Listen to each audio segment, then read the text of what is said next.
Welcome to Goa TV. My name is Amos, and we are recording live at White Lace Event Center, Surulere, Lagos. We're actually here to celebrate with Mrs. Koforola Aisha Kafo on the remembrance of her beloved parents, Mr. Olusegun Shonola and Mrs. Adenike Shonola, who passed on in the year 2013 and 2015 respectively.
ẹ̀yin ti bájà ọwọ́ ìjà ẹ̀jẹ̀ ká rọwọ́ yín o. ẹ̀yin ti bájà ọwọ́ ìjà ẹ̀jẹ̀ ká rọwọ́ yín o. ẹ̀yin ti fọ̀ ọwọ́ ìjà ẹ̀jẹ̀ ká rọwọ́ yín o. oníkálùkù pẹ̀lú ilé ti wá. bí wàdà pé ìfọ̀ àwọn ti fọ̀ ló sáré jáde. ìsọ̀lẹ́jẹ̀ ní ìfọ̀. èyí jẹ́ gbẹ́jà ọwọ́ ìjà ẹ̀jẹ̀ ká rọwọ́ yín o.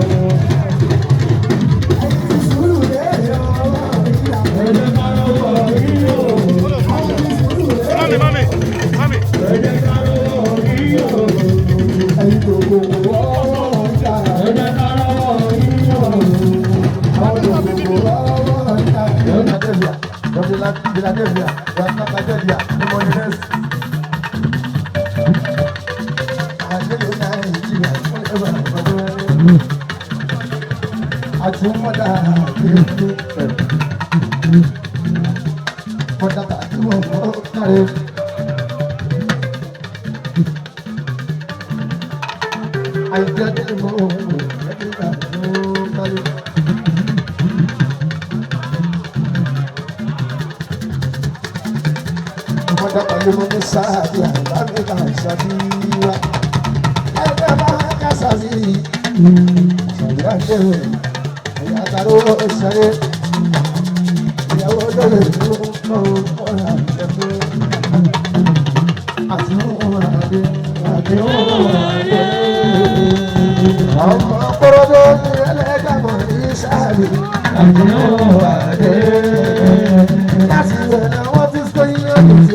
yàrá sí ti yàrá lọ́dún ẹ̀rọ àbúdá láti òkú.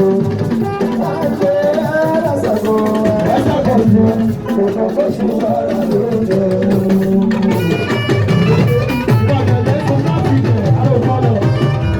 Àgbẹ̀ ẹ̀rọ̀sẹ̀ kò ẹ̀ṣẹ̀ kò ju kòkò kò ṣùgbọ́n lóde. Bóyá bá sì tẹ̀lé wá sí àyè àdáyé àti àyè àyè àti àyè àyè àti àyè àyè kò bá àyè ló yá àyè àìsàn àìsàn bá kúrò kúrò lọ. Ìwé kò tó dára kò bá kúrò bá kúrò kò tó dá kò tó dára kò bá kúrò. Bàbá mi sẹ́ńsì lébè ẹ̀fẹ́ mi ìjọba wọn lébè mi ìjọba ọdún ẹ̀jẹ̀ ìtajà ìjọba ọdún ẹ̀jẹ̀ mi kí gbogbo wa ìjọba ọdún ìjọba ọdún àti àyè àyè òfurufú náà ìjọba ọdún ọjà ìsàn ìjọba bá kúrò kúrò lọ. Ojú dára kò bá kúrò bá kúrò má kò tó dá ojú dára kò bá kúrò.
Ẹ jẹ́ ká rọ́wọ́ yín o.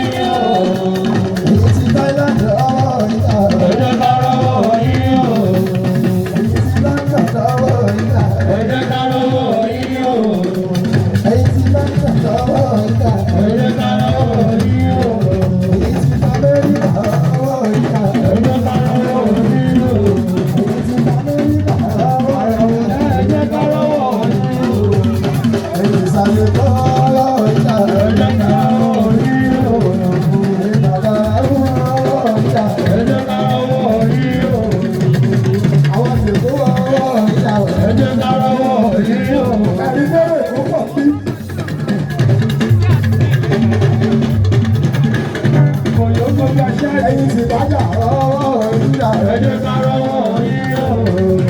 ẹ̀yin ti bájà ọwọ́ ìjà ẹ jẹ́ ká rọ́wọ́ yín o. ẹ̀yin ti fọ̀ ọwọ́ ìkòyó ẹ jẹ́ ká rọ́wọ́ yín o. oníkálùkù pẹ̀lú ilé ti wá.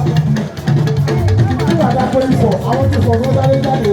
oṣù ọlọ́dẹ ní ìfọ̀. èyí jẹgbẹ́jà ọwọ́ ìjà ẹ jẹ́ ká rọ́wọ́ yín o.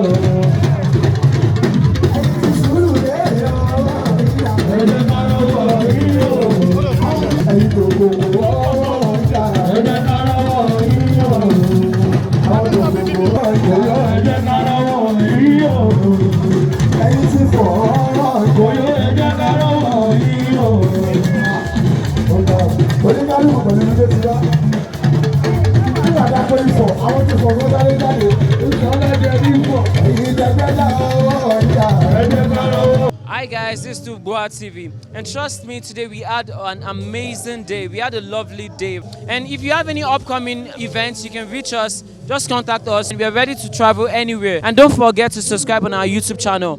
Keep watching Boa TV.